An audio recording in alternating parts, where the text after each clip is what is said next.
Donc on se retrouve, désolé ça avait coupé, j'avais bugué.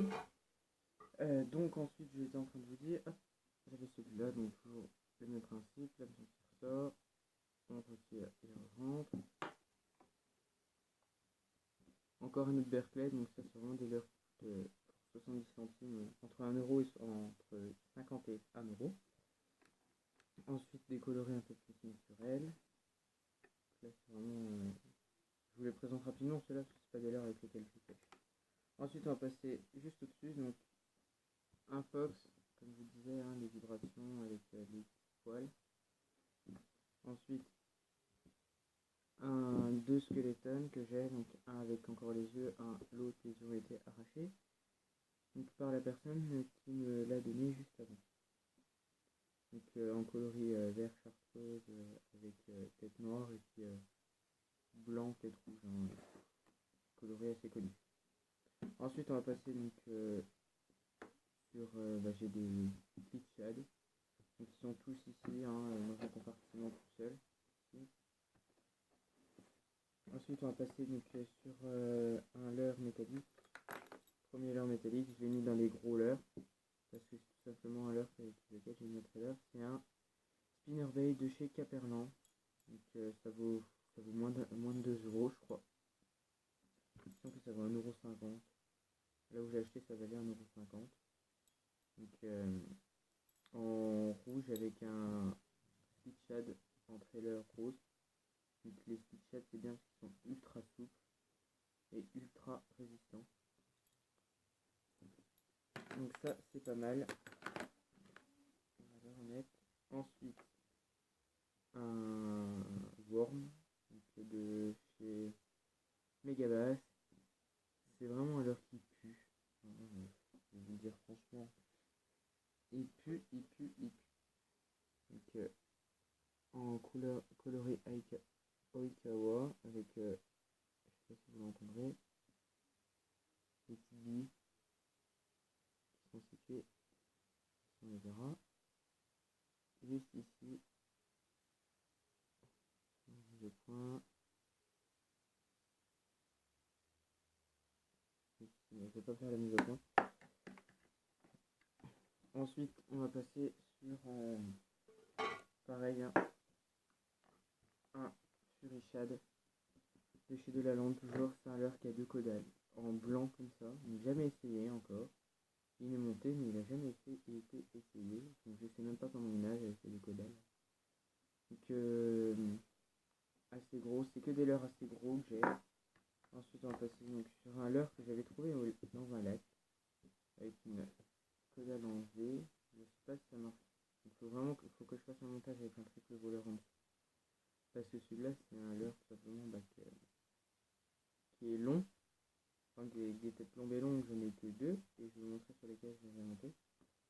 Ensuite donc justement avec une tête plombée longue, on va passer sur un autre Shad, donc je sais plus comment il s'appelle celui-là, toujours un Delalande. J'utilise beaucoup des Delalande parce que ça coûte pas cher et ça pêche très bien. C'est des leurres très souples, je sais pas si vous le verrez bien, avec de très beaux coloris, très belle finition, avec de quoi passer un hameçon texan dans celui-là. En AU, donc c'est vraiment un bon leurre. Ensuite on va passer donc au dernier leurre de la boîte. Donc après j'ai les petites têtes plombées. Hein. J'ai des têtes plombées colorées de chez Berkeley ou plombées qui valent 50 centimes, hein, toujours de chez Berkeley.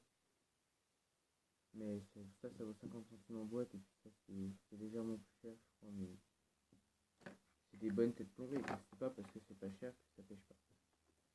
Et ensuite donc le dernier que j'ai, donc ça c'est pour le silure. Je vais montrer par rapport à la taille de la main. Donc c'est un assez gros leurre. C'est toujours un Sandra en 16 cm celui-là. Je sais pas si vous le verrez bien. Je mets pas en dessus seulement. Comme ça. En 16 cm. C'est vraiment un très bon leurre. Il n'y a rien à dire sur celui-là. Ça pêche, c'est souple, c'est à peine ça touche l'eau, ça s'anime. C'est franchement. Les coloris sont magnifiques. Avec le petit Sandra marqué juste sur le côté. On vois pas, il veut pas me faire une mise au point. Donc voilà, c'est avec une tête plombée longue. C'est le dernier de la boîte que je vous présente. Ensuite, juste avant de passer donc, sur les leurres dures, je vais vous montrer deux boîtes de leurres souples que j'ai. Donc j'ai aussi des leurres souples qui sont pas ici. Donc j'ai des one-up rouges pailletés, donc en 4 pouces.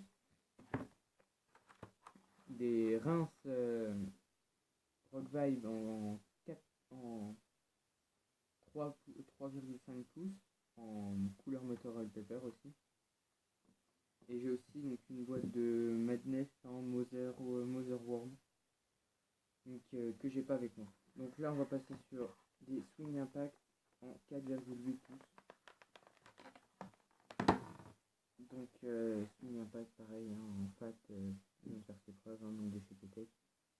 Un leurre qui pue aussi, donc en fait plus ça pue, excusez-moi, plus les poissons aiment ça. Donc en coloris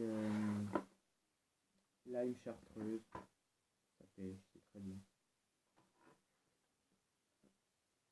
Et ensuite on va passer donc sur les derniers leurres souples en gros que j'ai. C'est les Fat Rock Vibe en 4 pouces en coloris, là c'est coloris Sharp Silver. Franchement pareil, hein. Ils sont extrêmement souples et vraiment très très résistants ceux-là, donc ils sont faits avec une matière très dure, très dense. Pareil, hein, c'est des leurres qui puent, hein. C'est vraiment... Et ça a plus besoin de faire ses preuves, tous ces leurres-là n'ont plus besoin de faire ses preuves, tout simplement que c'est des super leurres. Donc s'il en manque un, c'est parce que j'en ai donné un à quelqu'un. Généralement, quand j'achète des grosses boîtes de leurres, j'en donne toujours à un ami à moi. Ensuite, on va passer donc sur la dernière boîte, la boîte à leurres du leurre. Donc on va commencer donc par tout ce qui est leurre bas prix, qu'on va remonter par contre dans les beaucoup plus hauts prix, parce que je pense que vous savez, hein, tout ce qui est leurre dur, ça coûte beaucoup plus cher pour ce que c'est. On va commencer par tout simplement les Barnes de chez Decathlon, hein, pareil, hein. C'est des leurres Decathlon, mais ça a plus besoin de faire ses preuves non plus, hein.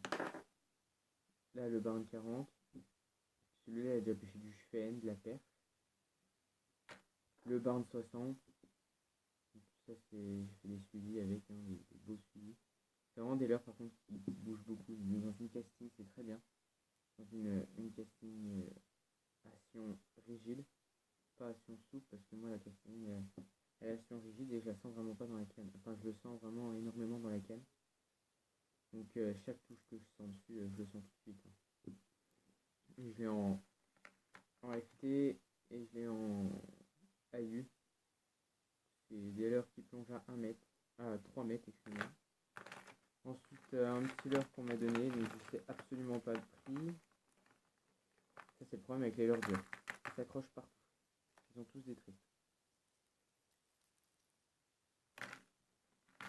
Ça doit être sûrement un Rapala, parce que je sais que Rapala font beaucoup ces formes, hein. Des formes vraiment comme ça. Donc, coloris très naturel. Avec une bille dedans. Je sais pas si ça fonctionne, hein. Là, on essaiera bien. Parce que c'est des leurres qu'on m'a donné il n'y a pas très longtemps, donc je n'ai pas encore utilisé. Ensuite, on va passer donc sur un petit, toujours un caperlan.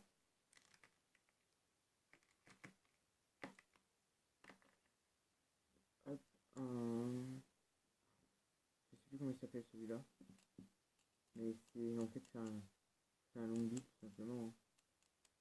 Qui fait pareil, il fait du bruit en s'animant sur le côté. Quand il va s'animer, en fait il va tourner en même temps, vraiment faire des mouvements comme ça. Et la bille en fait s'active direct. Et même des fois, quand le leurre il est sous l'eau, j'entends carrément les résonances du bruit dans la canne. Donc, des fois la canne elle fait tout simplement ce bruit là, hein. Elle fait... Ça c'est en fait c'est un leurre qui s'anime rapidement. Donc il plonge pas beaucoup, il reste juste sous la pellicule d'eau. Donc c'est un leurre qui s'anime très vite et qui se fait des grosses pauses. Donc le leurre comme ça va remonter et après on ramène sous l'eau, il va bouger comme ça, il va remonter. Et en fait des animations comme ça, les poissons ils s'énervent très vite dessus. Ensuite, d'autres leurres qu'on m'a donné, donc c'est ceux-là.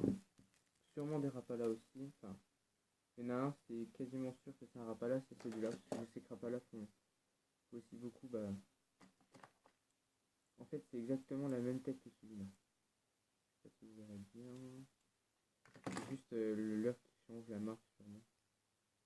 Donc je sais pas du tout ce que c'est, je sais pas du tout le prix. Donc je ne peux pas vous dire. Et ensuite celui-là par contre je ne sais absolument pas ce que c'est. Il me fait penser à un duo réaliste. Hein. Mais c'était pas ça. Je pense pas que la personne qui me l'a donné ait mis à peu près 25 € dans un duo. Donc si vous le reconnaissez celui-là, je serais vraiment heureux de le savoir ce que c'est. Ensuite on va passer donc sur toujours du Caperlan.